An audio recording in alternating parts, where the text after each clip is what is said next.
Locked in. Look at what we have here, folks. To the only show that matters. The cream of the crop. Duke loves wrestling. And there is no one that does it better than your host. I have come here to chew bubblegum and kick ass. The Duke. And I'm all out of bubblegum.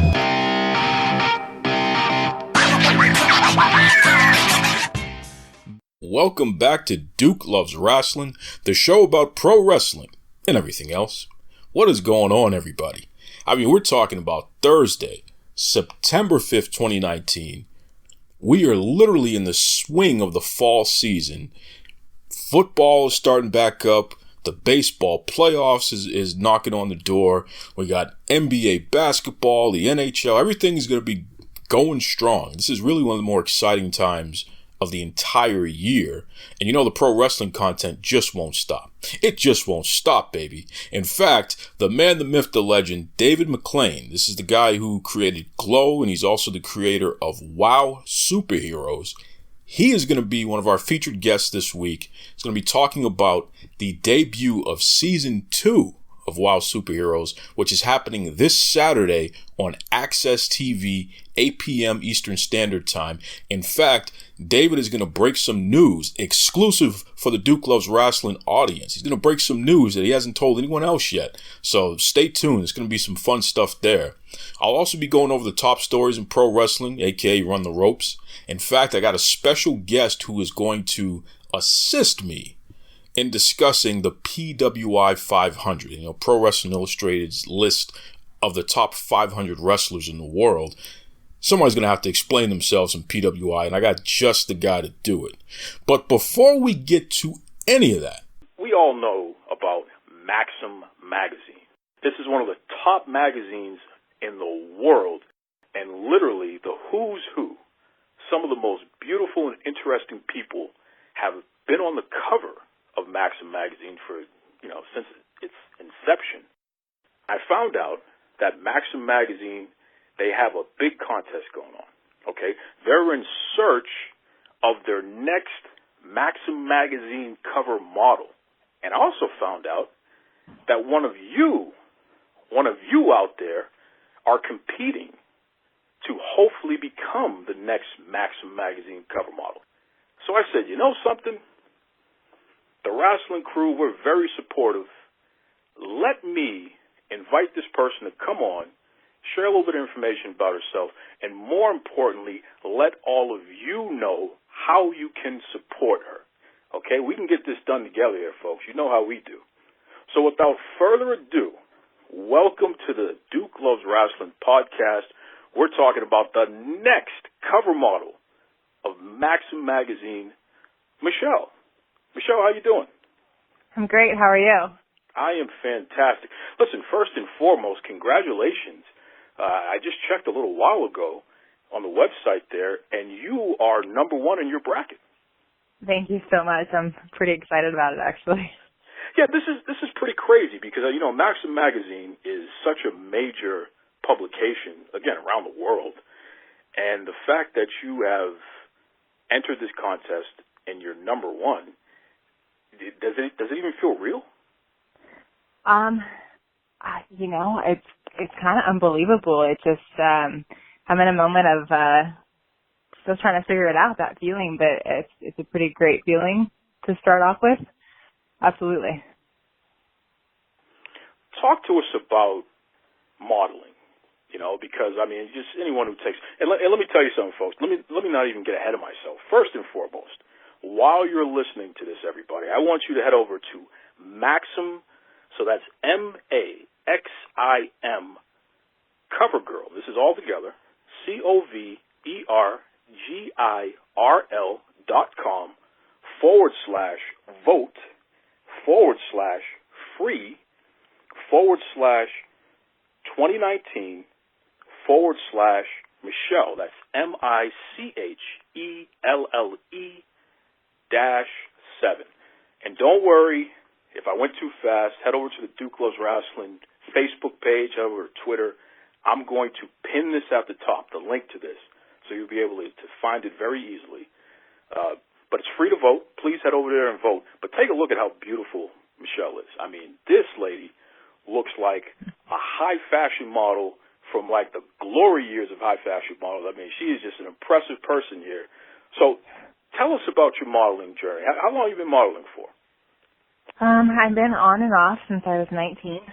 Just really started off when I was young, and funny story, I actually used to train myself in my room and lock myself in a room, turn my music on really high, stand in a mirror, and just learn how to do the runway until I learned it. That's what started it. You know, it's funny, too, because a lot of pro wrestlers talk about the fact that when they were younger, they used to pick up their siblings or their dolls and toss them around and things of that nature. You locked yourself in your room, you put on the music, and you were strutting your stuff, huh? I was strutting my stuff, absolutely. So you've been doing it at a young age, and now, if I'm not mistaken, in addition to the modeling thing, which is something that you're passionate about, there's also something else you're passionate about. And in fact, you know, over at the Maxim link there to becoming the next cover model, you talk about the fact that if you win the grand prize, you're going to put money portion of the grand prize towards your education. You're actually studying and you're involved with the medical field, right? I am, yes. I am currently studying to be, I'm on the path to potentially be either a CRNA, which is a nurse anesthetist, or a anesthesiologist. But I'm on a journey right now to see where it takes me in some sort of medicine, to say the least, yeah. So talk to us about being involved in medicine, because this is pretty interesting. This is a field that the focus is to help others. Yeah, why is absolutely. that something that you're so interested in? It's just something that I've genuinely been interested in over the years. My dad is a scientist, and he was a little bit of motivation on a science side of things. And then I've always just been really great with people. So I started when I graduated high school, did that for geriatrics and mental health for quite some time. And then I got into the modeling world, took a break, and decided to come back into it. And here I am, working in plastic surgery and studying medicine. That's interesting. That's a heck of a journey, actually. I mean, she could be in the medical field by day, and she could be modeling by night there. Have you ever experienced being in a position where you needed help from folks in the medical field, and talk to us about that and how that's affected your desire to help others? I've dealt with things medically myself. Like I said before, I've always been interested in medical, but I think it came to a point in this last year with a lot of heartache and a lot of scares that I really have a certain passion for helping others, in the sense that I think I learned from my own experiences, dealing with potential of having cancer and having some severe nerve damage. And thank God I don't. I just have a tear in my spine, which is healing fantastically. I'm super thankful. But I think with that being said, it's given me a whole new meaning to wanting to help people on a completely different level that it's really hard to explain, but it's just something that I am really thriving for at this point. That's pretty awesome there. And thank you. It's commendable because, geez, you know, somebody who is dealing with potentially having cancer and you know, even though you found out it's a tear in your spine, which is still concerning in its own right. Mm-hmm. The fact that you've been going through this journey and things have significantly improved, and now you want to give back by somehow being involved in the medical field, that's some commendable stuff there. Thank you. I look forward to getting this journey of medical school done and being in it. Absolutely. So. And that's why, so this Maxim thing could really help out with that, huh? Absolutely. I mean, it's an opportunity to move forward and something that I've always in my life wanted to do. Absolutely. And it also helps on the other side be able to help me move to another direction of something that I've always wanted to do, you know, on a completely different level. So it definitely benefits in both cases for sure. So talk to us about the voting process here. So, because I know that it's free. Let me say that again, everyone. It is free. The only thing you're giving up is the few seconds that it takes to go and click on the link and vote for Michelle. The voting is open right now, and it's going to close on Monday. Is that correct? It is going to close too on Monday. Also, it is free, which is fantastic. But we also trying to reach out to the Wounded Warrior charity, and you can go ahead and just press the button for that, and then however amount that you want to donate to that Wounded Warrior program, that amount of votes go to me as well. So it's a good way to help other people out as we're helping me out too. Jeez, you just don't stop with this whole concept of helping others. It's a big thing. Utilizing your platform in order to do that. That's pretty awesome. You know. Thank you. Shout out to the Wounded Warriors organization. You know, that's definitely an organization that I've done some work with, and you know, together we've helped out homeless veterans here in the Boston area. So anybody who is doing something with them, that's commendable. I definitely tip my hat to you. That's cool. Thank you. Thank you. So, right back at you. Oh, thank you. Thank you. So the first round of voting here closes on Monday. Mm-hmm. When you make it past that first round, then they're going to let us know, and they'll open it back up for the next round. Is that correct? I believe that's how it works. So we're in groups right now, and I'm not sure how many groups there are, but I'm assuming that we'll know here shortly the next step. So I will keep you updated. Wow. Well, let me tell you something. I'm excited about it. I know that we did put up a post the other day where we put the link up on Duke's Rasslin Crew's Facebook page and Twitter, and I'm happy to say that there's been an abundance of response thus far. It's legitimately the most popular post that we had, so that's pretty cool. That's how excited everyone is about helping you out with this goal of yours.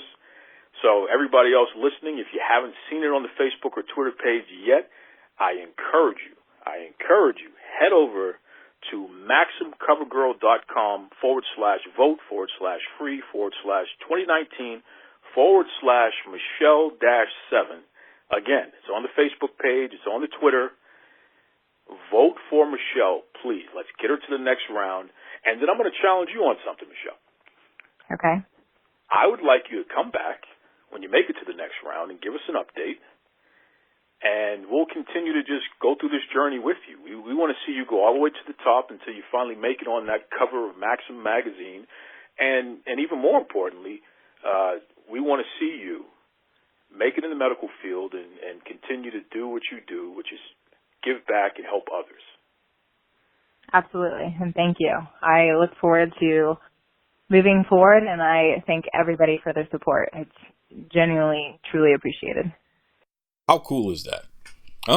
I'm telling you, and listen, I tell you up front, folks, I really appreciate all the support that you have provided for everyone who has so far. You've been voting, and Michelle has been doing very well. You know, she's been in the 1, 2, 3 slot, going back and forth. That's because, you know, everybody has support. But the fact that the Duke Loves Rasslin audience has stepped up to the plate and has lent support to the effort, it's really a big deal. And I just found out that you're allowed to vote once every 24 hours. So even if you've already, you can give a donation for Wounded Warriors, and definitely encourage everybody, if you haven't, please at least consider doing that. But just to vote one time, it's for free. And you can do that once every 24 hours. So if you head over to the Duke Loves Rasslin Facebook page or the Twitter page, you'll see the link on the main post. You'll see the link in the comments, or you can just see I'll be posting every day about this thing. Let's help Michelle, one of the Duke Loves Rasslin, Duke's Rasslin Crew members. Let's help Michelle get on the cover of Maxim magazine. That would be just incredible if we could help make that happen. I'll tell you right now, boy. You know, and in fact, you know something? I'm so pumped up. Let's just get right to it. Let's go into the top stories in the world of professional wrestling, because there is just some great stuff, man. We'll start with, Bayley. We're talking about the SmackDown Women's Champion. She shocked the world when she did the one thing we've been begging for how long now? She turned on Becky Lynch. She picked up the chair, looked at Sasha Banks, and proceeded to give Becky Lynch the beatdown of a lifetime, Jack. That's the way it had to go down. I'm telling you, no more kissing babies, no more walking around with a goofy smile on your face. Now it's all about kicking butt, taking names, and that's what she did. And then she followed that up. So that happened on Raw. She followed that up by going to SmackDown and doing the same thing to Charlotte Flair. So this is what we're dealing with here, okay? Bayley and Sasha Banks, the baddest chicks on the planet. They're making it work out there. They're sick and tired of being taken for granted, and they're going out there and kicking butt. That's the way it should be. So to Bayley, I'm going to tell you right now, I owe you an apology. I called you an ungrateful turncoat before because you weren't supporting Sasha in the way that you should have been. You clearly have seen the light, Bayley, and now, you know something? I kind of like Bayley now, okay? I kind of like Bayley now. So you keep doing what you're doing. The next step is if you dye your hair blue like Sasha did, that's all you need to do. It'll be the end of the road for everybody else, Jack. That's the most destructive force in the history of pro wrestling. If these two ladies have the same hair and they're kicking the same butts, I don't know what's going to happen there, but I love it. Okay, so keep it up, Bayley. Keep it up. Next major story, top story in pro wrestling. Boy, Chris Jericho. Now, first and foremost, you see this guy, right? He won the AEW championship last weekend at All Out, the AEW pay-per-view that they had. It was their last pay-per-view before they debut on TNT in October. You know, their weekly television program, Wednesdays at 8 p.m. Eastern Standard Time. Jericho, somehow, some way, lost the AEW championship. And there was speculation that maybe somebody grabbed it at some point and disappeared with it. Now, this allegedly is a real thing here. In fact, there's a whole police report with the Tallahassee PD in Florida, folks. So this is not a joke. Somebody made that belt disappear. Okay, so there was an open investigation and what have you. Somehow, some way, they found the belt. The thing is worth $30,000. They found the AEW championship. But, you know, Jericho was too busy drinking a little bit of the bubbly. He was having too much fun drinking that champagne. And the belt disappeared. So somebody's got to talk to him about that. He's got to get his act together, man. If your champion is too busy drinking the bubbly and he's not focusing on the most precious prize in your company, something's wrong there. I don't know. But I'm glad they found the belt. And you know, just for everybody who's been asking, I would hate to believe that the folks at AEW would falsify a police report for a wrestling angle. So I'm going to err on the side that this is all real. They really misplaced the belt, or possibly somebody really stole it and they really got it back. Okay. It would be just a shame if we find out that this was all made up, because I'm pretty sure there's going to be a pretty stiff fine and possible jail time for anybody who would make something like that up and falsify a police report using that concept. I don't think that's the case. I think this is all real. And I'm glad they found the championship, because that's a lot of money. $30,000. Some people don't even make $30,000 in a year. So you don't want that to just walk away on you. But Jericho, come on, man. Protect that championship. Jeez. Speaking of Jericho, this guy's gone viral all over again because he cut a promo after he won the championship and he was backstage, and at one point he saw some champagne and he goes, "Oh, a little bit of the bubbly," which is a line from Dumb and Dumber. Jim Carrey delivered that line originally for folks, you trivia folks out there. But folks, it was funny. I mean, I even laughed at it pretty hard. So people started making memes and they started making videos and things of that nature, and it's gone viral. So if you look up the hashtag "a little bit of the bubbly," you'll see just some really cool stuff. And of course, Jericho's encouraging everybody to keep that train going. This guy is like a genius, man. I mean, the same guy who gets the scarf over and he gets the pen, you know, you just made the list, all that stuff. Now he's getting over just saying a little bit of the bubbly and drinking shit. At one point, there was a video where he poured himself a glass of champagne, and then he proceeded to drink champagne out of the bottle instead of drinking it out of the glass. It's like, what the heck? This guy is just on another planet. But it's all entertaining. It's all fun. I enjoy Chris Jericho. I'm a Chris Jericho fan. I've watched his entire career, going back to '93, what have you. So, I don't have a problem with Jericho being the champion and helping AEW gain more visibility. I just don't understand why AEW took a WWE guy and beat their two non-WWE guys in order to be their first champion. It seems like it goes against what they were originally marketing. I don't think it's a bad idea, but it still comes back to my original point, folks, and I'm going to keep beating the drum on this. Deliver what you market, right? If you're going to tell me you're going to give me a Whopper, then give me a Whopper. Don't give me a hot dog, right? Right? And I like hot dogs. But if I walk into your establishment because you told me you enticed me with the Whopper, then give me the Whopper. If Adam Page was champion or Kenny Omega was champion or Sonny Kiss was champion, that would be very nice. Jericho being champion, it makes a lot of logical sense, but that's not what you marketed. That's for another day. And listen, if there's any listeners out there who want to debate this, and in fact, if anyone from AEW wants to have a conversation about this, Cody, Brandy, Tony Khan, Jericho, whatever, you're welcome to come on the show. It's okay. I don't mind. I know you guys are going to be in town in a couple weeks. We can have that conversation then if you want. But I just, I'm going to hold you accountable. Deliver what you market. With that said, I love the Jericho stuff going on. I love the little bit of bubbly, all that. Just give me more of that. Give me more. That's right. Now, for the top story going on in pro wrestling. Well, wait a second. Breaking news here. Ric Flair is threatening to sue WWE.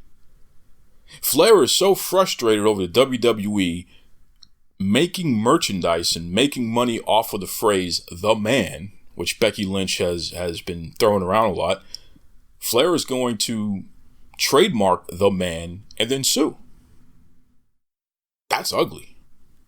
And he said that even his daughter, Charlotte Flair, she's upset with him over this, but he feels like he needs to take care of the people who took care of him when he almost died because of his health complications. So, WWE should give him a piece of the action on this whole "the man" stuff. I don't know where this is going to go. I don't know if I necessarily agree with Rick's way about doing things here, especially considering he could be jeopardizing his future opportunities with WWE. But hey, man, if this is what you feel you need to do, then go all out, and I guess that's what he's doing. So we'll have to wait and see how this shakes. He doesn't have "the man" trademarked, although he does have "to be the man, you have to beat the man." He has that phrase trademarked. And there's no doubt Ric Flair has been calling himself the man for decades. So I understand where he's coming from. I just don't know if he's going to win that round. Is he going to sue Aloe Black? Is he going to sue Public Enemy? Or, I don't know. Remember that song, "Who's the Man"? It's from a movie soundtrack. For a movie? I don't know. So we'll have to wait and see what happens here. Aloe Black had the song, "I'm the man, I'm the man, I'm the man." I don't know. We'll see what happens there. But Ric Flair is he was on TMZ cutting a promo basically about the fact that he's suing everybody. So we'll see what happens there. But I don't know if I'm going to bet against Ric Flair. I don't want to be on Ric Flair's bad side, especially lately, because he will get online and make a video cussing you out. So just keep that in mind. My good friend Vincent Kenny McMahon, if you need the Duke to mediate this situation, just let me know. I have no problem with being the guy in the middle. Bring you and Rick together and let's settle this thing. That's right. That's right. Now, the number one story in pro wrestling, and it's still going on here, this PWI 500. And I'm very frustrated with this PWI 500, as you all know, because that punk Seth Rollins is number one. So I reached out to PWI, and in particular, my good friend, Uncle Harry, as I like to call him, okay? We're going to get to the bottom of this, and we're going to get to the bottom of this right now. I got Harry on the line right now. Stay tuned. Hello, everybody. This is Harry Burkett with this edition of Harry Loves Rasslin. And I just want to announce the number one person in the PWI 500 as put together by the editors of Pro Wrestling Illustrated. Number one this year is Seth Rollins. And you know something, Harry Burkett?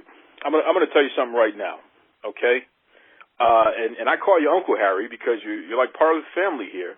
But I got to tell you, I personally feel that you and the entire crew over there at Pro Wrestling Illustrated, legitimately my favorite wrestling magazine of all time, the PWI 500, the one edition, other than the old almanac, the one edition that I look forward to the most. I feel like I'm personally being assaulted because once again, you put somebody as the number one wrestler who is literally one of my arch nemesis. And I'm talking about that no-good Seth Rollins. I can't believe you put Seth Rollins as number one in the PWI 500. Harry, what are you doing to me, man? Wow. You must have a lot of arch nemesis, as they say. First it was Roman Reigns. Boy, you didn't like that pick. You didn't even like the pick of Ronda Rousey about 10 months ago when she topped our women's 100. And now you don't like Seth. Boy, the WWE machine was behind him. Why shouldn't he be number one? And if I'm not mistaken, you threw a Kenny Omega at me one time, too. That really upset me. So well, also, I kind of think the uncle bit is a little bit of a crack about my age. So I don't know what that's about. Listen, man, I'm serious, though, Harry. You guys got to give me a break here.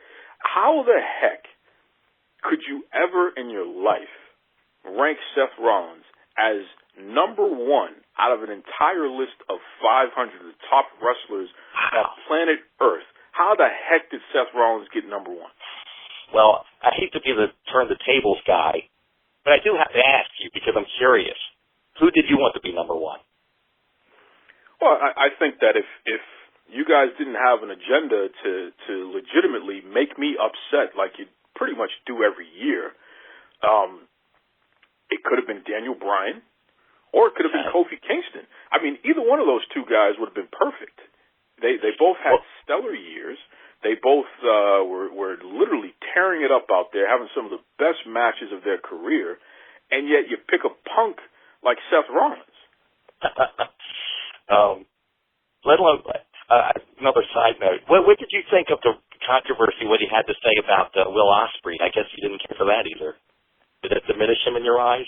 Well, you know, it's funny. That was one of the few moments where I actually agreed with Rollins. Surprise, surprise. Everybody else couldn't stand it, and I actually cheered him on for that.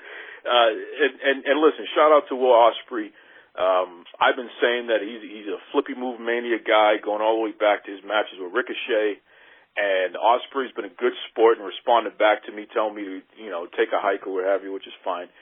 But I truly believe that if you work for the number one wrestling organization in the world, you have the most dates, you're wrestling against the top competition, and oh, by the way, you're being compensated with the most money, then yeah, you are ranked higher than Flippy Move Mania, who's quite frankly doesn't measure up in any of those ways. Because, who the best wrestler is subjective, clearly, as PWI continues to prove here.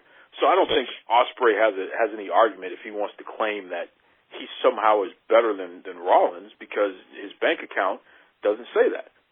Right, and you make an interesting point, because I covered that exact topic in the PWI 500 issue in my column, basically saying, these people who complain that we favor WWE, I would say that's absolutely true. But that's because it's reality for the reasons that you mentioned.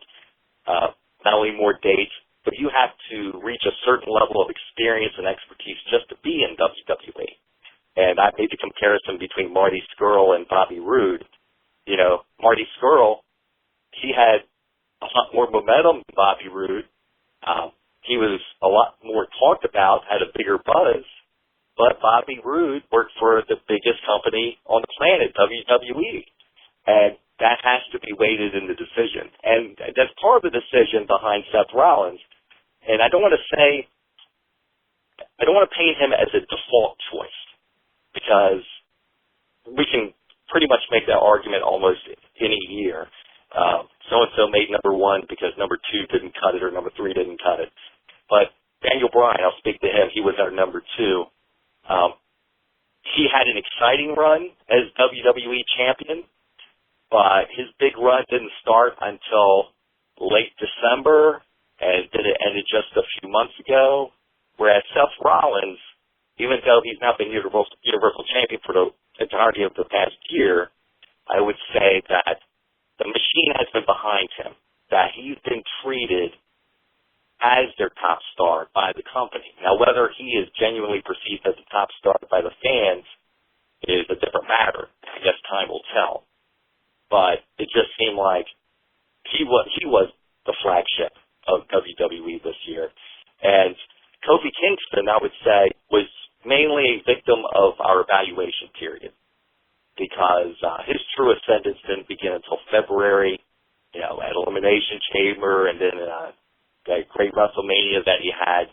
If the 500 evaluation period had started January 1st and we're just covering the last 6 months, he would probably be number one. And then I guess AJ Styles number three, same story as Bryan. His big momentum stopped in December pretty much. So I think that's why Seth made number one. I think an interesting story in all this is that the top four placements were WWE wrestlers this year, unlike the last 2 years where New Japan wrestlers were ranked number one. Well, and I think it's fair to admit that, New Japan Pro Wrestling has been rocked by the mass exodus. I mean, they've lost all of their top talent of the past, 5-10 years. And, they're in a position where they have to replenish. So it would have been, the Seth Rollins thing upsets me.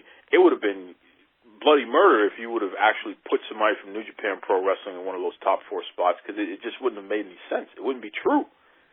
Right. Okada made it to number 5, but that's pretty much as far as we could take him. Absolutely.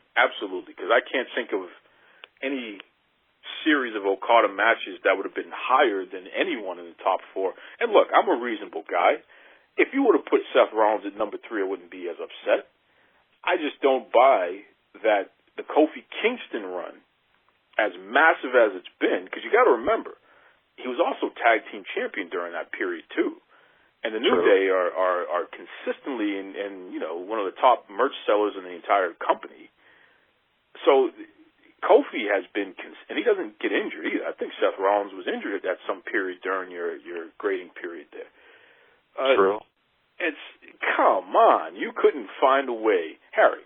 I just knew when we made this Seth Rollins choice. I just had this image of Denzel Washington smacking that coffee cup across the room. I just knew that this was going to be the case. And that's the first thing I did.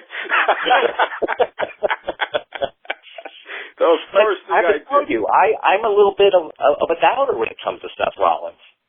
I just my views only. I don't really think he's captivated the WWE universe, as they say. It doesn't feel organic to me, like Kofi Kingston. So it'll be interesting where we're sitting even 6 months from now. Because one nice thing about the 500 is our evaluation period ends at the end of June. Well, coming right up, we have the PWI Year in Review Awards. That'll be in our March issue, but that'll be coming out about 4 months from now. I wouldn't be surprised to see Kofi Kingston as Wrestler of the Year. Well, and that's a consolation prize. I mean, come on, Harry. We're talking about the PWI 500. We don't have real dirt sheets anymore. We don't have real newsletters anymore that you can hold on to and flip pages. The PWI 500 is legitimately the last thing that we have, and all of the wrestlers line up to talk about the fact that they were in the PWI 500. You see it all over the internet. Every year, somebody's talking about the fact that they're in the PWI 500 and their ranking and how proud they are and all these other good things. I just feel like And I want to publicly apologize. This is official, folks. First time doing this, by the way. This is an exclusive. I want to publicly apologize to both Daniel Bryan and Kofi Kingston because people at PWI have made it their mission to stir me up every year. They have robbed you of your earned distinctions and being number one this year in the PWI 500. Wow. That's what happened. That's what happened. It's about me, okay? It's here Daniel Bryan is something who was just recently, still a suspect in an attempted murder. Well, this is because Roman Reigns is my other arch nemesis, so of course Daniel Bryan is carrying out my bidding. I mean, what do you expect? Here are a few points. What do you expect was going to happen? You know, and I'm going to tell you right now, Harry, because like you said, you have the women's 100 coming up. That's going to be, when is that being released officially? That'll be 2 months from now. I don't have the exact date. I would say the newsstand date would be, I'm just guessing, September, probably toward the end of November. Okay, so at least, hopefully by Christmas, New Year's time, we're going to have the PWI Women's 100, top 100 women in pro wrestling. I'm going to tell you right now, Harry Burkett, there will be an abundance of Denzel Washington slapping that coffee cup if Becky Lynch is number one in the PWI 500. No. I know you could put Santina Marella as number one. I don't care who you put as number one. It cannot be that no-good Becky Lynch. You got to promise me, Harry, that you're going to do everything in your power to make sure it's not Becky Lynch. I guess you jumped off your sofa just cheering when Bayley pulled her number this week. Oh my goodness! I was calling Bayley what she was, which is a no-good turncoat, because she wasn't sticking up for Sasha Banks enough. And I'm. Again, it's about me, Harry. I'm pretty sure that she noticed and she didn't want to upset me any further, so she decided to do the right thing. And get on your good side. That's it. And she attacked that no-good Becky Lynch, and it was, as you could hear from the crowd, it was the right decision to make. Yeah. At least for the first few minutes, the crowd was eating it up. I didn't hear hardly any boos, at least at the beginning. And when she followed it up by doing something similar to Charlotte, it was pretty much the same thing. The crowd, they were into it, man. Clearly they're all about this boss and hug connection. Now here's the question. Is Bayley a heel or is she a babyface? Ooh. I guess we still don't know. We don't know if this is going to take or not. We've been down this road before. Right? Could you call somebody a heel if everyone's cheering for them? Huh? Right. So it gets a little interesting there. But, getting back to see, here it is, because women's I'm trying to get you off topic. I know, and I told you, we have our good man David McLane from Wild Superheroes. Women's wrestling is definitely something that is the main topic going on right now. But with the PWI 500, Seth Rollins being number one was very disappointing. It was very disappointing. And I think that, a guy like Kofi Kingston is probably going to call you up and have some words for you, Harry. Oh, I hope not. And look, he doesn't mess around, man. So that's not going to be pretty. So what about some of these other folks in the top 10? Okay. I mean, how did you arrive to these conclusions here?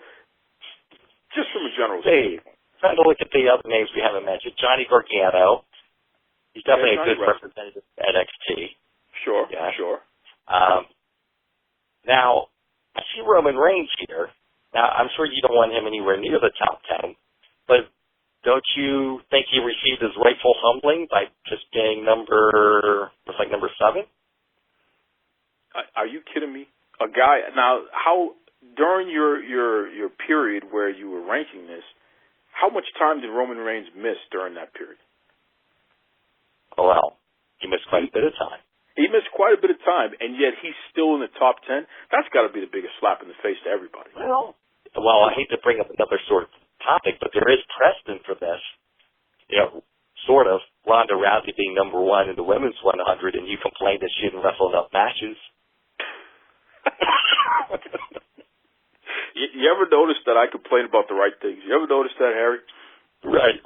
You know, I your finger on the criticism pulse. really sticks. I never forget it. Yeah, seriously. I do give you credit for that much. You absolutely pay attention to my crazy ramblings about these things, and you do commit it to memory. But I think you want to know why I do? I'm going to give you a reason. I may not agree with you on issues of rankings, but I do respect you for your resistance of groupthink. One thing I would mention is it's very fashionable to be beating up on WWE all the time, not creatives, and particularly about the ratings. But a point that you've made several times is it's unfair to judge WWE by the standard of ratings from years ago when they're still in the top 5, sometimes number 1 in the cable ratings for Monday night. Everything's relative, and they're still beating out most other cable shows. You just can't fight that tide, and you have to look at all the other revenue streams they have that they didn't have before. So you just have to have a balanced look. So I respect your willingness to look at things a little more deeply than a lot of people do. I see. You're buttering me up now, Harry. I am a little bit. I have to get that in there because I've never said that before, but I'm just getting it across. And sometimes you even put the numbers up to prove it, which I appreciate. Well, and listen, I appreciate the fact that, number one, I'm actually flattered by the fact that you pay that much attention to what I'm putting out there. That's a tremendous honor, especially with somebody like yourself, Harry Burkett, who legitimately, you're a big deal in pro wrestling, especially representing PWI, which is the standard in pro wrestling magazines and has been for my lifetime. But yeah, I want to elevate the conversation when we talk about how we look at what a successful wrestling brand and company is, and when they're not being successful, when they're stumbling and what have you. And if we can't be honest about how to measure things, it can't just be about, well, that's my favorite and that's not my favorite. If you don't have tangible measurables, anyone who's ever worked in business understands that word, measurables. These are things that no matter what you say or do, the proof is in the pudding. If we don't have that, then the conversation is just subjective. It's not a fact. And it is a fact, like you said, WWE is consistently in the top 5 on cable TV. You know, with Raw and SmackDown's consistently in the top 10. It's usually right around 7 or higher. That's not a failure. And I have to say, as far as in-ring product, I'm probably more in line of being a fan of New Japan, Ring of Honor, will be of AEW. But the numbers don't lie. The success doesn't lie. And many times I feel that both pundits and fans hold WWE to an enormously high standard. You know, and we both remember how the TV product was, say, 25, 30 years ago. I think if you lived to that experience of just being lucky to get a feature match, and now you're seeing 3 hours of action-packed Raw, and they're delivering main-event quality matches, and they're doing that how many times a week? It's just incredible what they pull off. And when you compare it to any other media company, like WWE Network is like prime example. Every media analyst, especially every financial analyst, said that model would not work, that they would cannibalize their own profits. But they're past 1.5 million subscribers, and that was their goal. And they turned out to be correct. I don't hear a lot of people saying, oh, I was wrong way back then. Not at all. In fact, what you'll hear them say is, well, that's not that much, and it should be higher. And, you know, everyone's an expert, yet they've never been in that position. You know, they have multi-billion-dollar entertainment, worldwide entertainment, publicly traded companies that they're in charge of, and literally the smallest piece of bad press could affect your stock prices. I mean, come on. You know, it's a tightrope.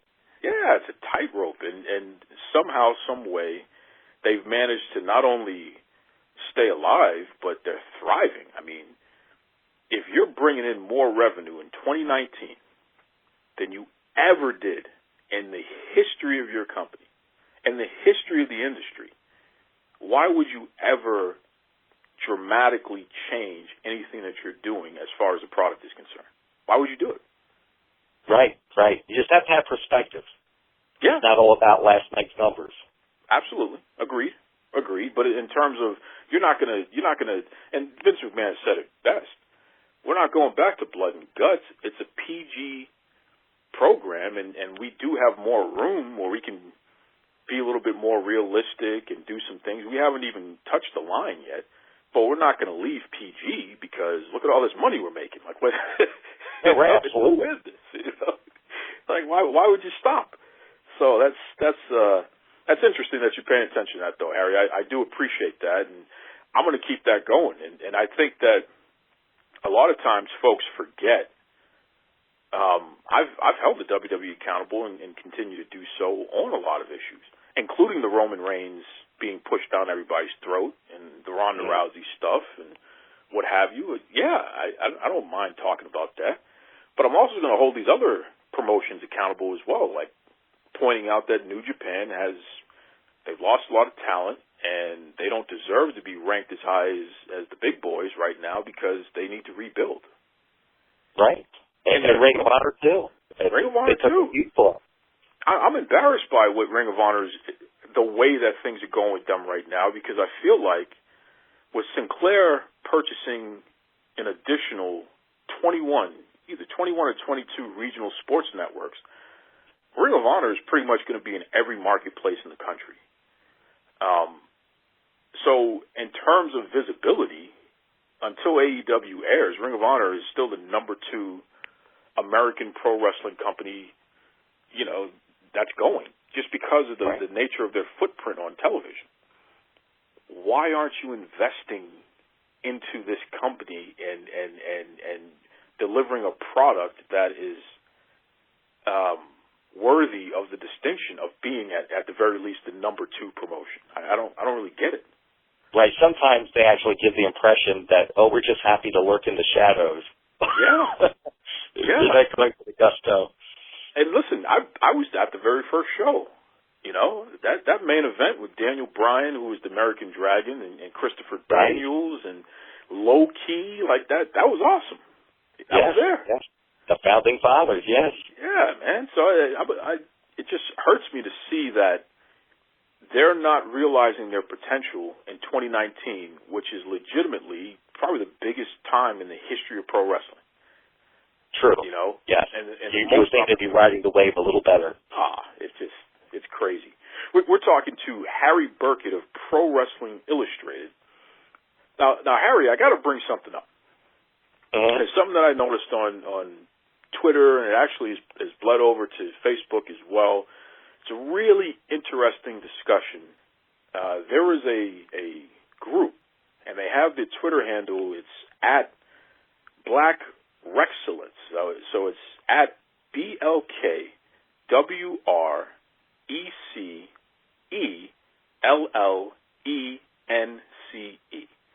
Black Rexcellence. I think that's a take on the word excellence.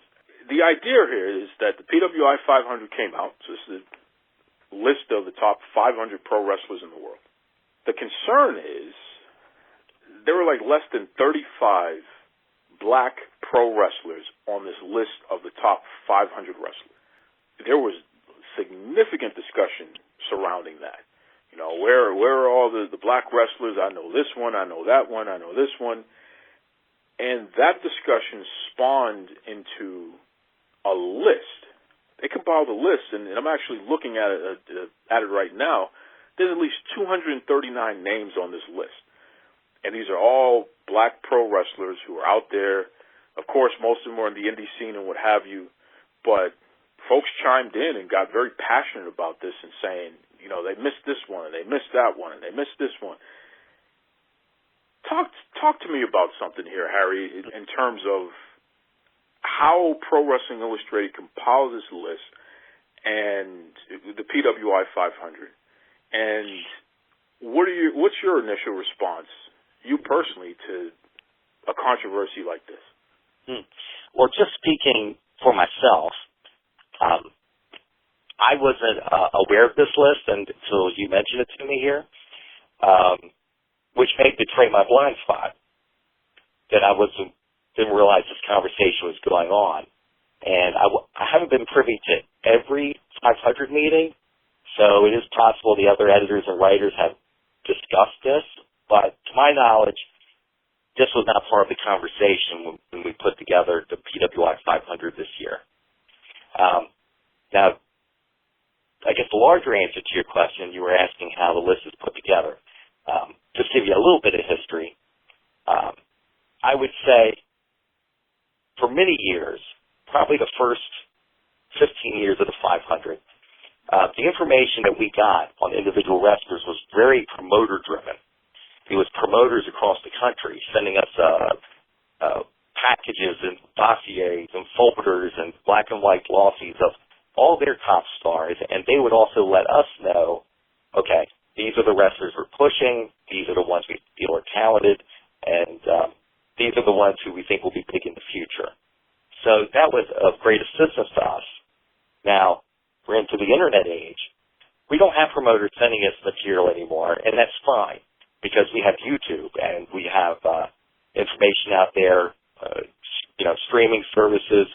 We're able to see matches from everybody in the country, which creates a little more legwork for us.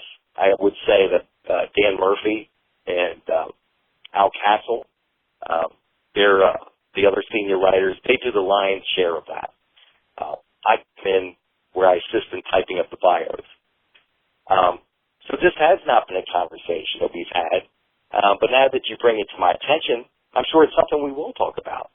And we'll be happy to look at this list, and if there's a reason we've been missing these wrestlers or overlooking them, we'll try to rectify that. Because what people have to understand, even though, Stu, you kind of portray us as having an agenda, a pro-Seth Rollins agenda, etc., when we have these conversations, we're mainly in fear of getting it wrong. We're very cautious. It's like, we don't want to make this mistake or this mistake. And now in the days after the list has been posted, every criticism that we get, somebody on staff, one of the freelancers, is following up to say, did we make a mistake here? So our goal is to make the list better each year. So the more input that we get on about this list, the better next year's list will be. And the 500, the whole point really is to create a conversation. We try not to be controversial, that's just inherent in that. But if someone compiled a list of 170 wrestlers at least who at least deserve consideration, we're going to take a look at that list.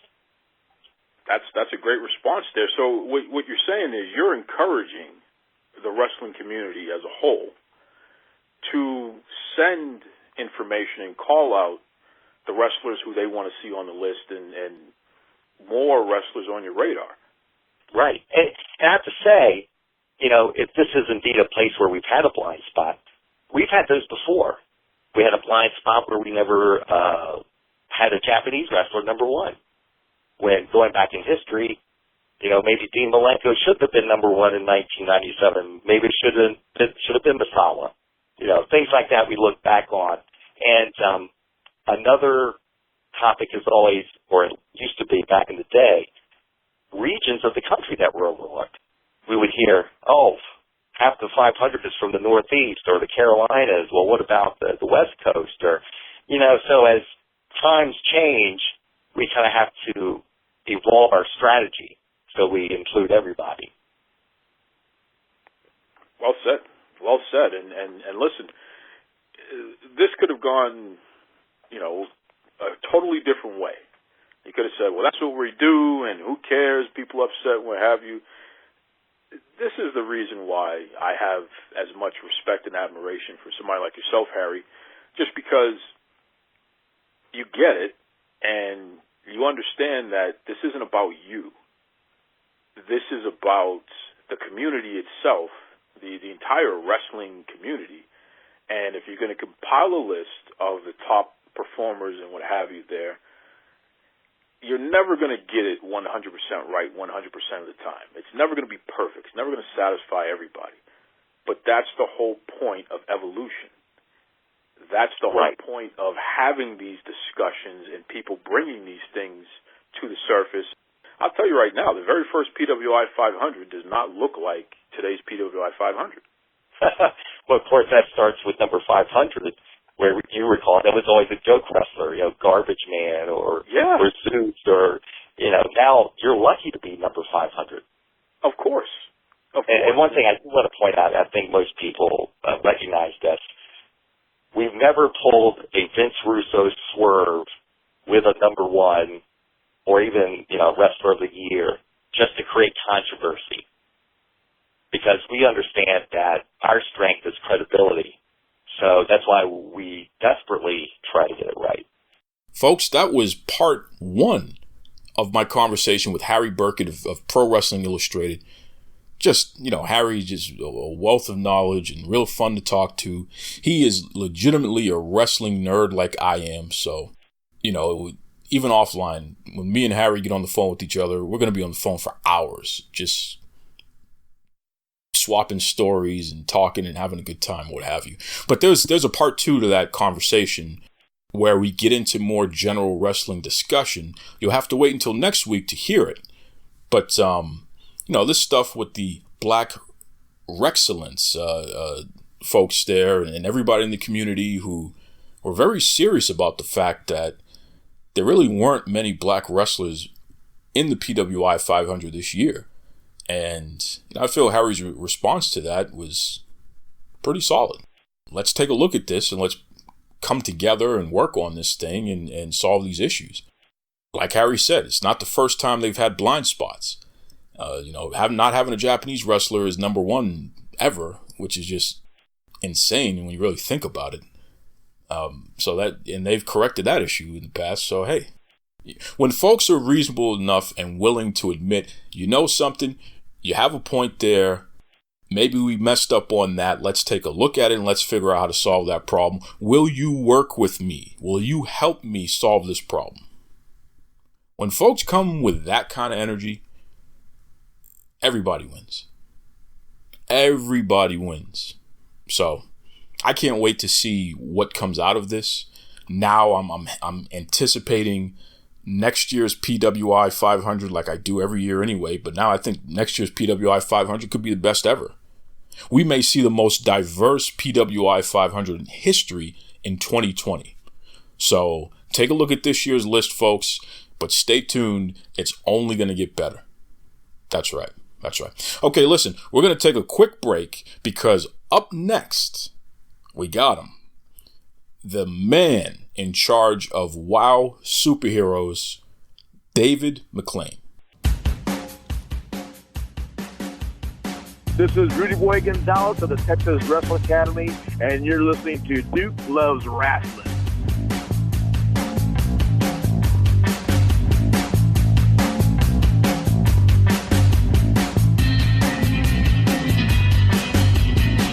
On behalf of the entire wrestling world, and goodness gracious, I'm going to have to contain myself here because, like I told you folks, this is literally one of my heroes in the history of pro wrestling. Welcome to the Duke Loves Wrestling podcast, the creator of WOW Superheroes. He's also the commentator. He's like the Swiss Army knife. He does it all. The one, the only Mr. David McLane. How are you, David? Duke, thanks for having me here. So good to be with all your listeners and participating today. And I tell you, it's going to be a WOW Women of Wrestling weekend on AXSTV. I just found out, Duke, they're starting at 12 noon and going all day with WOW. It's going to be a Saturday Slamathon. You're the first guy to know other than me. I literally found out just minutes ago that it's all showing on Saturday leading up to the 8 p.m. Eastern debut of Season 2 on AXSTV. Ooh, it's going to be a heck of a Saturday. So I'm happy to be on with you, Duke, and your listeners. So it's my pleasure, and thanks for your kind words. That is incredible. So again, this is going to be a Slamathon, not a marathon, a Slamathon, where they're legitimately Slamathon. They're because after show... us, they've got New Japan Wrestling on right after our debut episode. That's right. That's right. So AXSTV is the place to be this Saturday. DirecTV, Dish TV. I don't know all the other networks that it's available on, but your local cable stations. Absolutely. And again, this is season 2 of WoW Superheroes, Saturday, September 7th. Now, season 2 debuts at 8 p.m. Eastern Standard Time, but throughout the entire day, starting at 12 noon, they're going to be showing you what happened during season 1, leading you right into season 2. This is incredible. So let's talk about this for a second here, David, because when we ended season 1, the WoW Superheroes champion, Tessa Blanchard, she's standing in the middle of the ring, and you have the Beast and Havoc and Jungle Girl. There was just a lot of commotion going on. What can we expect with season 2?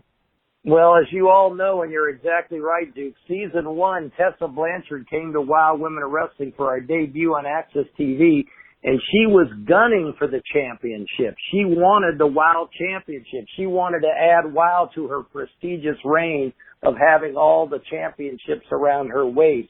And you know, she just won first American ever in the history of wrestling to win the championship, Reina, whatever, I don't speak Spanish, but championship in Mexico. So she's the first American to win that. But back to WoW, she came to WoW to become the champion. She did it. She was the champion and the first person in over 18 years to pin Jungle Girl's shoulders to the mat and host the championship. But she had a little help, I might add, from the Beast. But that said, Tessa now in season 2 that debuts Saturday night, this Saturday, the 7th, she has got the target on her back. And you're right, Havoc, the monster of madness who many people may see in Impact Wrestling, is going after Tessa big time. The Beast is, and so is Jungle Girl, because she wants that prestige back that she held so dearly for years. So that's the kickoff for the season. That's what you'll see in the very beginning of the season. But for your wrestling historian, your listeners that love your programming and show, Duke, that want to see a little nostalgia, there is a feature piece in the WoW debut this Saturday on Access for the Tag Team Championship belts of women's wrestling. And they go all the way back to the 1950s with Mae Young, right up to the current times of Leilani Kai, to the Jumping Bomb Angels, to even WoW's Caged Heat. And that's something I know fans are really going to enjoy, seeing a feature on the Tag Team Championship history of women's wrestling. So it's a big night this Saturday. It's got something for the nostalgia, something for the WoW fans, and something for anyone that hasn't even seen WoW before. So not only do we have the women's championship division, but now we're talking about the tag team championship division. This is another layer that you're adding to the mix here in WoW Superheroes.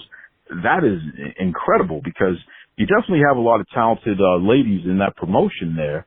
I know I think of somebody like a Jessie Jones who's going to make Rasslin great again, or so some of the other folks there. It's an incredible program, David. Well, Duke, as many of your listeners may know, I've been in wrestling since I was 13 years old. I had a vision to see the best women's wrestling presented in the world. I started Glow Gorgeous Ladies of Wrestling in the 80s. Lisa Moretti was my ideal person to become a champion and become a superstar in the industry, and she moved on and went to WWE under the name of Ivory and became a 2-time champ, and is held out as one of the great athletes of WWE.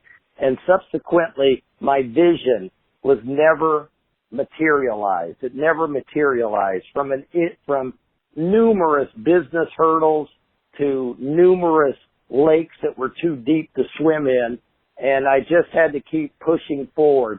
I'm so fortunate today to have the business partner of Jeannie Buss, the owner of the Los Angeles Lakers, who is my partner and shares my vision. We are so lucky to have Mark Cuban, the owner of the Dallas Mavericks and the owner of AXSTV, engage with us. His president, Andrew Simon, down to his PR team of Sean and Cindy.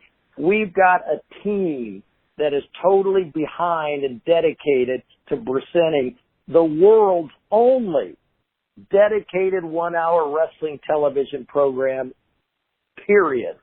And if everyone is focused on giving the fans, your listeners, you, myself, the best in women's wrestling.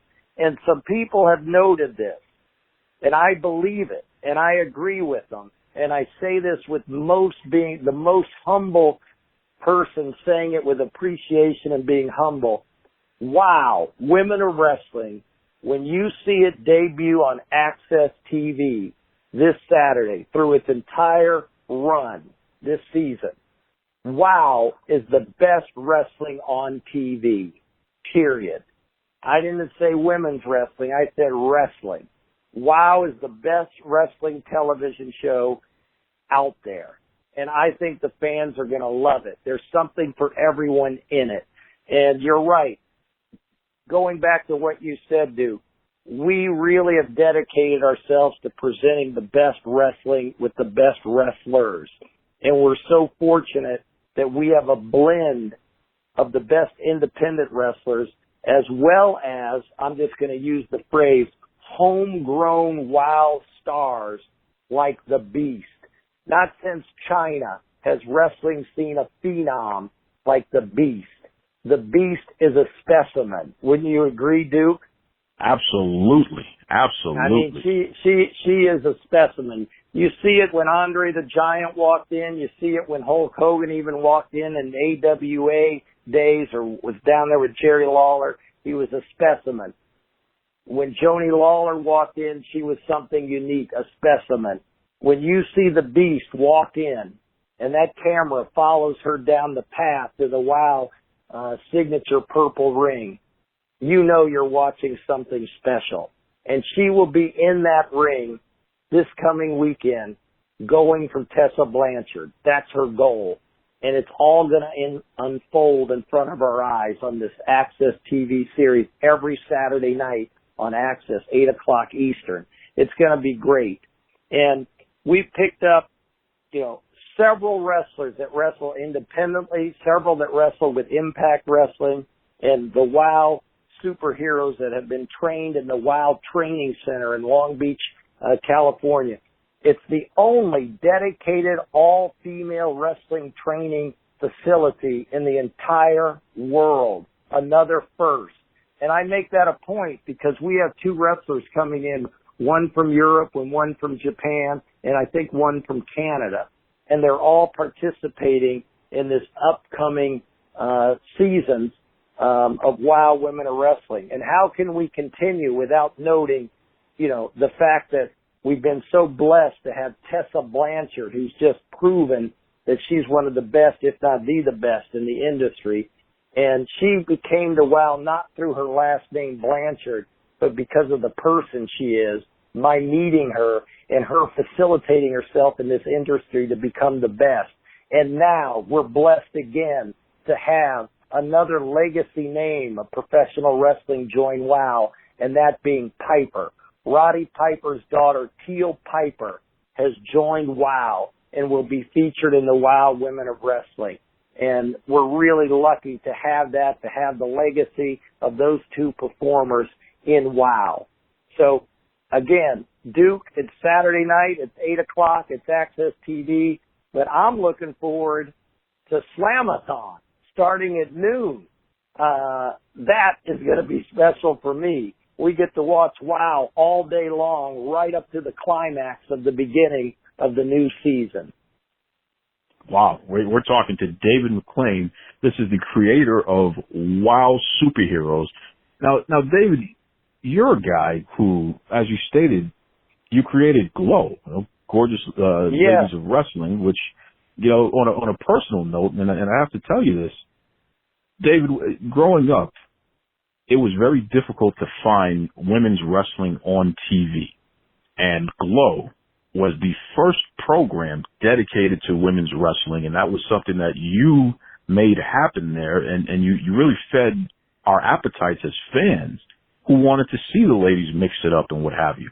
So it's really interesting to see you continue that legacy on with WOW Superheroes. Let me ask you a question here, Dave.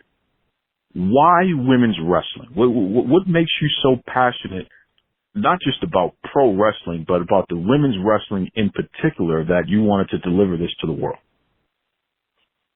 Once again, no genius idea, no sitting up in bed and, having a genius idea.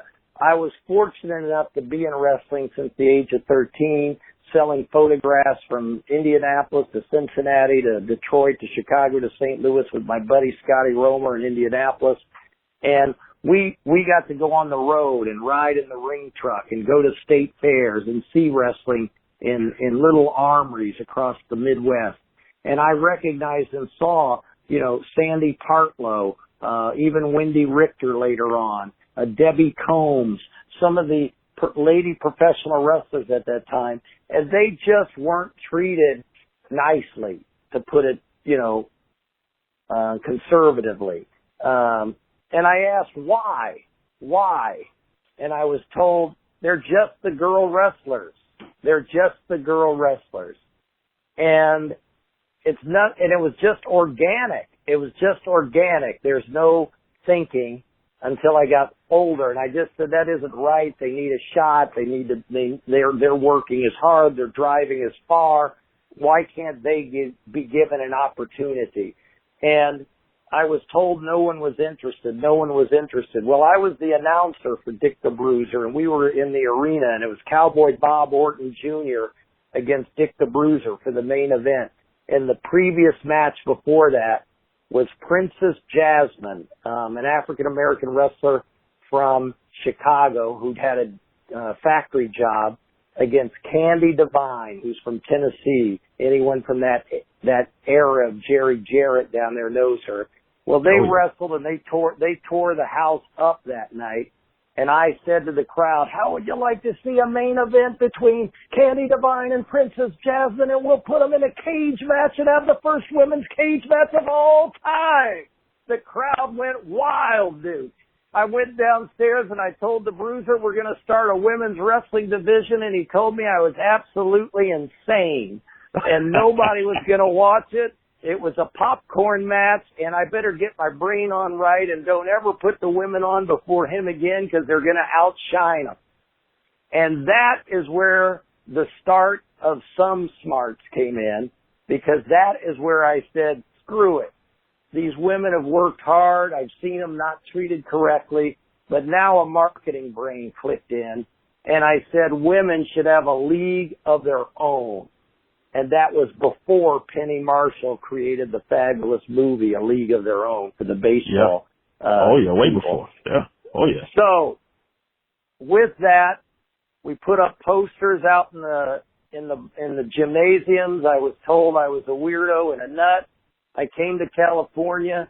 Derek Barton, who's still the manager of the Gold's Gym today in Venice Beach, the most recognized Gold's Gym in the entire country, I cold called them. I said I'd like to do a casting call. I got this idea to do this women's wrestling. I didn't even have the name yet. And 500 people showed up. I went there and did a casting, and I said, we got to put them in a gym and train them. I flew back to Indy. I sat on my mom's couch, and I said, what are we going to call them? What are we going to call them? How are we going to differentiate them? I had no clue that there was a word called branding. I don't know what the word branding meant. It's just like today I didn't know what the word digital meant 3 years ago. And I just said we got to call them something different. And it's got to be colorful, it's got to be big, it's got to be bold, and it's got to be sexy, and it's got to be fun. And boom, the name came up, the Gorgeous Ladies of Wrestling. And it was born right on my couch, my mom's couch in Indianapolis. And that was the name. Flew out to L.A., we trained them. Not much time to train them. Everyone says the wrestling stunk in Glow. It did stink because there was no time. we were dictated by the television schedule, and we had to get a pilot done to get it to the TV convention in order to make it happen and see if we could sell this idea and this dream. And I was running out of money fast because the cash was just flying through like water through a faucet. And I had zero clue what it was going to take. And I met two great people in LA who, one was the distributor, one became the creative mind and the genius behind much of the fun stuff in Glow, the director, Matt Simber. And they led me to a gentleman that owned the Riviera Hotel. We put a deal together and Glow was off and running.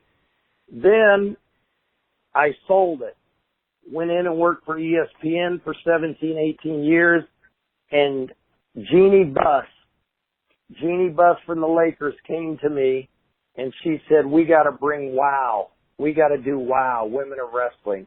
And subsequently, a big credit is owed to Jeannie Buss of the Lakers for flying to Vegas, sitting with me and telling me, let's do WOW, Women of Wrestling. It's time for women's wrestling. And I finally found the right partner that shared the vision and the dedication to make women's wrestling happen and succeed. And we all owe a gratitude to her. And this is way before anybody said there's an attitude, a revolution, an evolution, any of this marketing branding. Jeannie Buss had the vision and we made it happen. And believe me, just because she got involved, it wasn't an easy sell and it still isn't. We need you, we need the fans, we need everyone telling the cable systems you're watching it, you're enjoying it, you want more of it. Because if you don't hear from the fans, nothing lasts. You and I can love Mission Impossible, but if we don't keep buying tickets to see it, there won't be another Mission Impossible. So that's why I appreciate you so much, Duke. I know you've had some of the WOW superheroes on, and to have me on today, we're just fortunate that you're helping to get the word out and helping to make WOW Women of Wrestling successful. Now that's one note I want to make. The programming in the league is WOW Women of Wrestling with a capital O. And the wrestlers in it are the WOW superheroes. So I've learned, now that we started Glow in the 80s, what branding is and the importance of it is. So all of the social media platforms are under @WOW Superheroes. So it's very easy for your fans to join the WOW world and follow all the wrestlers.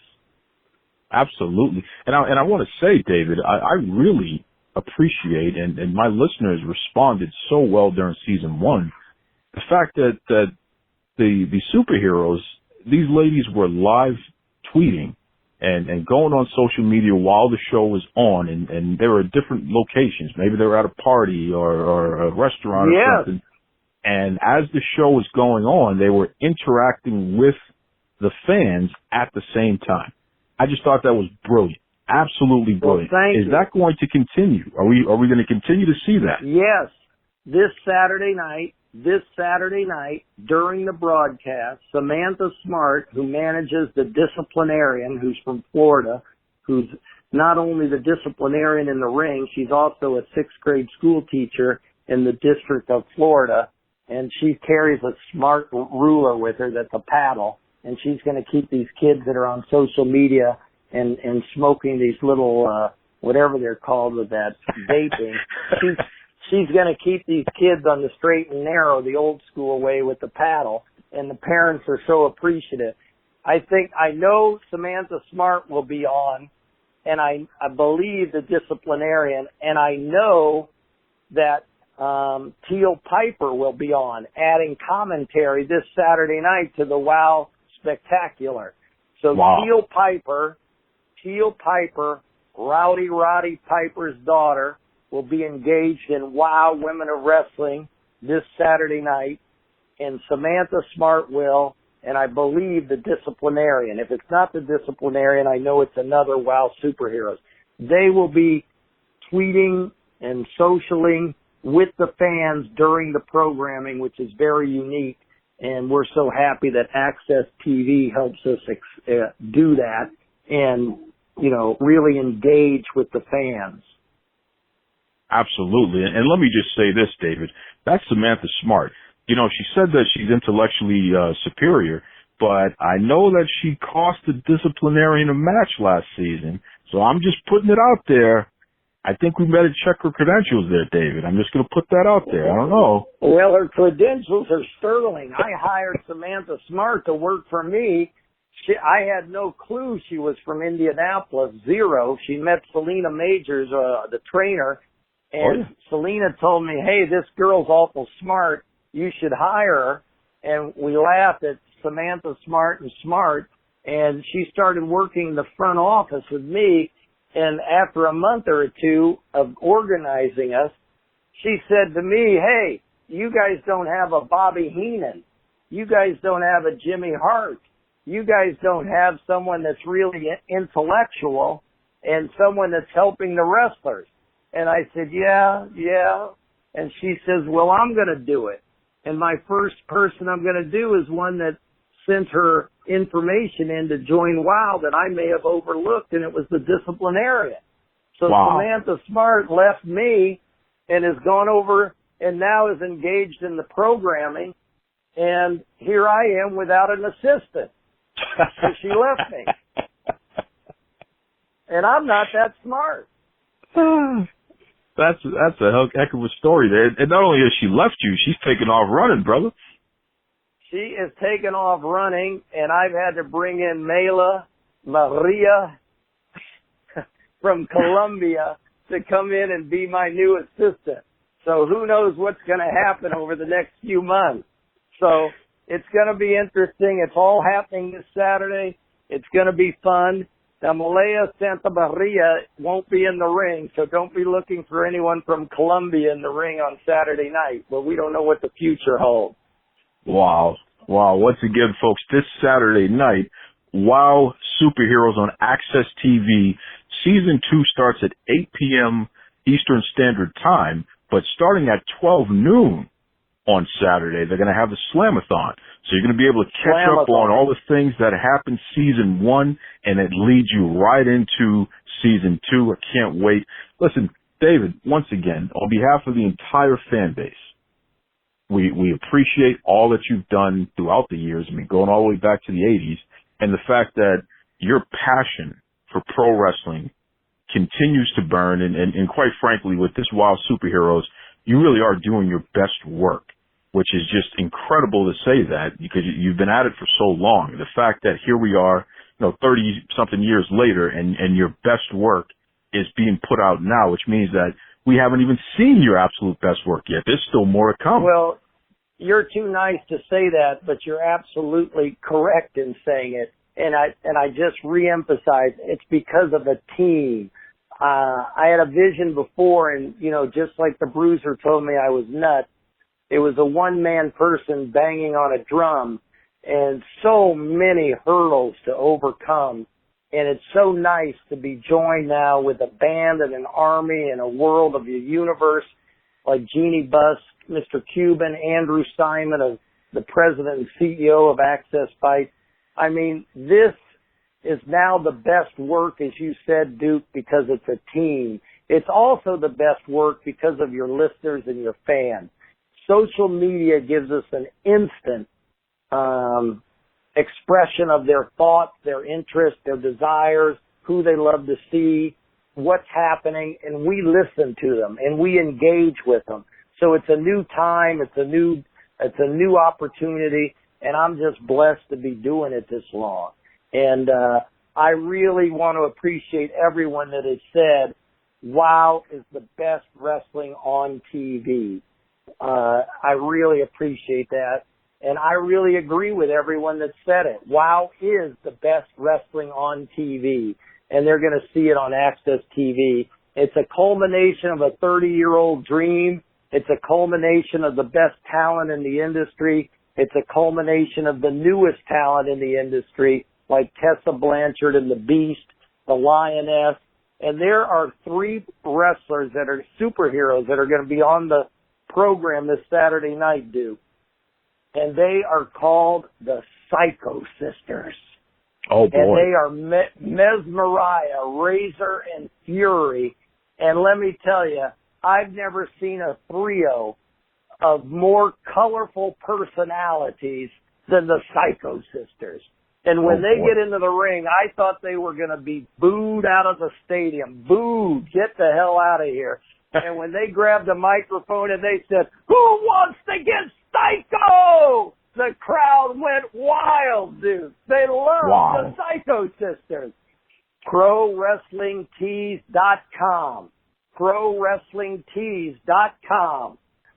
Ryan Barkin, who owns it, everybody should check out their website. They've got a big Saturday's event in celebration of Access TV's WOW debut.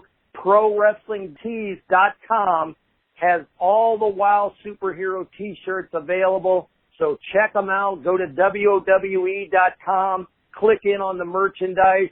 It'll take you to ProWrestlingTees.com, and you can pick up your best shirts. You're getting a WOW cap. If they're a fan of Jessie Jones, get your Make Wrestling Great Again and have a big party. The announcement of WOW on Access TV.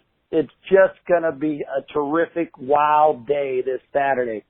Jeannie Buss and I are going to have a party in Beverly Hills starting at 3 or 4 in the afternoon for some special friends that have made this possible. And we're going to have a WOW day. And I hope all your listeners on Saturday have a WOW day too. A lot of energy, a lot of positivity coming out of David McLane, WOW Superheroes. And listen, I'm going to be checking it out Saturday, Access TV, 8 p.m. Eastern Standard Time. I was so happy and so pleased with the fact that David broke the news that there's going to be a Slamathon, not just a marathon, but a Slamathon. So anyone who missed anything during season 1, starting at 12 p.m. Eastern Standard Time Saturday, you just glue yourself to that TV and you can get ready. It's almost like a WrestleMania day where you get as much wrestling as you want. And here's the best part. After WOW Superheroes Season 2, after that debut, New Japan Pro Wrestling show is on. So Access TV is just continuing to show the world that they are investing in solid pro wrestling content. And I'm so appreciative of that. And shout out to everybody at Access TV, Joanna and Aaron and Mark Cuban and all the folks over there at Access TV. Thank you very much for delivering quality programming, especially your MMA content and your pro wrestling content. It's fantastic. Really appreciate it. Thank you.